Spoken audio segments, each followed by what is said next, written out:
Good morning students, चलो story class start करें। शाहपुर के राजा और मंत्री दोनों ही बेवकूफ थे। उन दोनों ने सोचा कि वह अपने राज्यों को बाकियों के राज्यों के तरीकों से अलग बनाएं। उन दोनों ने सोचा कि आज से उनकी प्रजा रात को दिन मानेगी और दिन को रात। और तो और वहाँ पर जितना भी सामान 1 रुपए में खरीदना चाहो खरीदा जा सकता था। एक बार की बात है, एक गुरु और चेला उसी राज्य में रहने आए। उन्हें वह शहर बहुत अच्छा लगा, पर उन्होंने देखा कि वहाँ पर कोई भी इंसान काम नहीं कर रहा था, क्योंकि उस राज्य में तो सुबह लोग सोते हैं और रात को काम करते। फिर उन दोनों ने कुछ खाना पीना करने का सोचा। जब वो दुकान पर गए तो उन्हें पता चला कि वहाँ पर 1 रुपए में कितना भी सामान खरीदा जा सकता था। यह देखकर वह दोनों चौंक गए। यह जानने के बाद गुरु ने शिष्य से कहा कि यहाँ रहना बेकार है, क्योंकि यह तो मूर्खों का राज्य है। बेकार जगह है। मैं तो यहीं रहूंगा, बहुत फायदा है। उस शहर में एक बार एक चोर ने किसी के घर पर चोरी करने की सोची, पर उसकी दीवार इतनी हल्की थी कि वो दीवार उसके ऊपर वहीं गिर गई और वो मर गया। ये सुनकर उसका भाई राजा के महल में गया। अन्याय राजा जी, अन्याय। मेरा भाई आपके राज्य में एक घर पर चोरी करने गया था और उसके ऊपर दीवार गिर गई, अब वो मर गया। मुझे न्याय चाहिए। क्या कहा? वो चोरी करने गया और उसके ऊपर दीवार गिर गई। सोचना होगा। महामंत्री, इधर आओ। जी बोलिए राजा जी, मैं आपकी क्या सेवा कर सकता हूँ? जिस आदमी का मकान था उसे बुलाया जाए। जी जरूर। जी राजा जी, मुझे यहाँ क्यों बुलाया गया है? तुम्हारे घर की दीवार ने एक मनुष्य की जान ली है।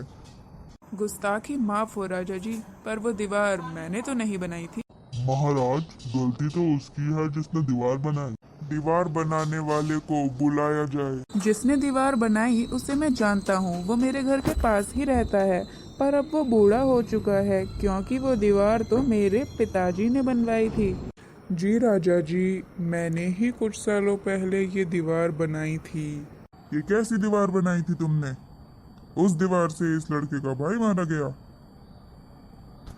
जी राजा जी, मैं जानता हूँ कि दीवार अच्छी नहीं बनी थी, पर इसमें मेरी गलती नहीं है। एक नाचने वाली लड़की कभी इधर कभी उधर घूमे ही जा रही थी। उस लड़की की वजह से मेरा ध्यान उस पर नहीं गया जो मैं कर रहा था, बल्कि उसकी पायल की छनछनाहट पर गया। सजा देनी है तो उस लड़की को दीजिए। मंत्री, तुम क्या सोचते हो? मुझे लगता है कि नाचने वाली लड़की को बुलाना चाहिए। जी राजा जी, क्या हुक्म है?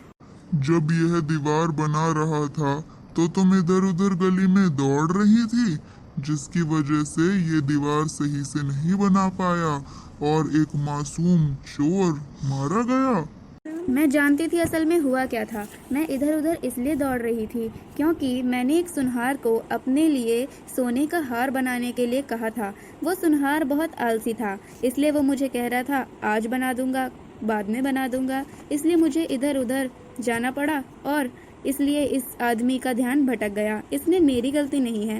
आखिरकार राजा जी, असली गुनहगार मिल गया। हाँ, असली गुनहगार वो सुनहार है। उस सुनहार को बुलाया जाए। जो हुक्म। जी राजा जी, क्या बात है? तो क्या वो तुम ही हो जिसने इस औरत को पूरी गली में इधर उधर घुमवाया? जी हाँ, वो मैं ही हूँ। मैंने ही इनसे कहा था कि थोड़ी देर बाद आएं और फिर कहा था कि और थोड़ी देर बाद आएं। मैंने सिर्फ इसलिए किया क्योंकि एक अमीर आदमी के यहाँ शादी थी और उसने मेरे से गहने बनाने को कहा था। अगर मैं उसके लिए गहने न बनाता तो वह मुझे कम तनख्वाह देता, इसलिए मैंने ऐसा किया। सजा देनी है तो उसे दीजिए जिसने मुझे गहने बनवाने को कहा था। यह आदमी सही कह रहा है, गहने बनवाने वाले को बुलाया जाए। गुस्ताखी माफ हो राजा जी, पर वो गहने बनवाने वाले मेरे पिताजी ही थे जिन्होंने वो दीवार बनवाई। जी वही, पर वो अभी जिंदा नहीं है। पर किसी को तो सजा मिलेगी ही। आखिर ये राज्य न्याय तो देकर ही रहेगा। उस आदमी का बेटा यानी तुम्हें सजा मिलेगी। तुम। पर मैंने किया ही क्या है? कहानी सुनकर आपको पता तो चल ही गया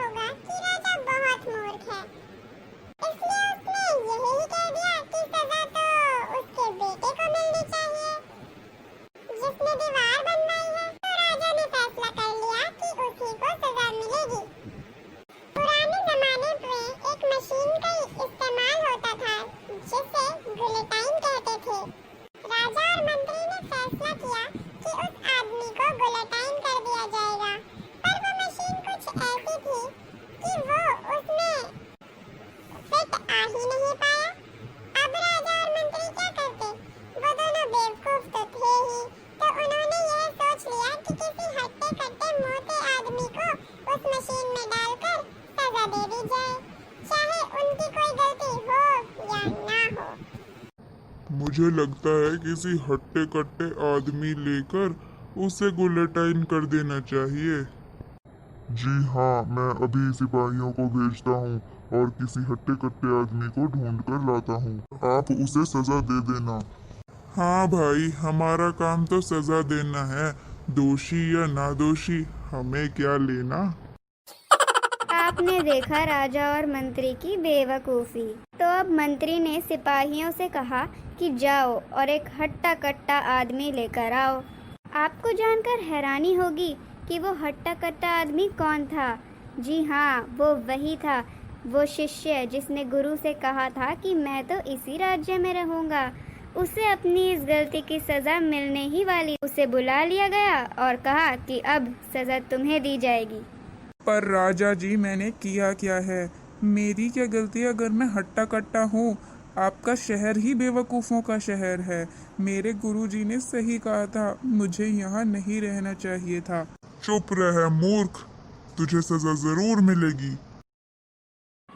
सजा मिलने ही वाली थी कि शिष्य का गुरु वहाँ पर आ गया और उसने उसे बचा लिया। कैसे बचाया, आइए जानते हैं। तो हुआ ये कि जैसे ही गुरु महल में आया, यह जानने के बाद कि शिष्य को सजा मिलने वाली है, वो शिष्य के कान में कुछ बड़बड़ाया। हाँ, धीरे से बड़बड़ाया। गुरु की तरकीब से वो दोनों बच गए, पर कैसे, मैं बताती हूँ। गुरु और शिष्य दोनों ही चिल्लाने लगे, पहले फांसी की सजा मुझे दीजिए। शिष्य ने कहा, नहीं, मुझे दीजिए। राजा यह देखकर अचंभित रह गया। मुझे सजा दो, मुझे सजा दो। नहीं, मुझे सजा दो, मुझे सजा दो। अरे तुम दोनों पागल हो क्या? तुम दोनों को सजा क्यों चाहिए? राजा जी, इसके पीछे एक मकसद है। आप शायद जानते नहीं कि वो जो मशीन है जिसमें लोगों आप मार रहे हो, वो मशीन एक चमत्कारी मशीन है। उस मशीन से मरने वाला पहला व्यक्ति इस राज्य का राजा बनेगा और दूसरा व्यक्ति इस राज्य का मंत्री। हाँ, अगले जन्म में। मुझे सजा दो राजा जी, सजा दो। मंत्री, इधर आओ। जी राजा जी, क्या काम है? फुस फुस फुस फुस फुस फुस। मुझे लगता है कि आज की सजा टाल देनी चाहिए। हाँ, तुम दोनों यहाँ से जाओ, हम सजा कल सुनाएंगे। अगर उस मशीन से मरने वाला पहला व्यक्ति अगले जन्म में राजा बनेगा, तो मैं उस सजा को एक आम इंसान को कैसे दे दूं? राजा तो अगले जन्म में भी मुझे ही बनना चाहिए ना। जी बिल्कुल सही, आप पहले मरिए, मैं बाद में मरता हूँ। यानी आप राजा, मैं मंत्री। चलो, तो किसी के खबर होने से पहले हम दोनों उस मशीन से मर जाते हैं। इस तरह राजा और मंत्री दोनों चुपके से जाकर सूली चढ़ गए। तो बच्चों, कैसी रही कहानी? मजा आ गया सर। दोस्तों, कैसी लगी आपको स्टोरी? नीचे कमेंट कर ज़रूर बताना और इस चैनल को सब्सक्राइब कर बेल आइकन ज़रूर दबा देना। अलविदा दोस्तों, मिलते हैं अगली वीडियो में।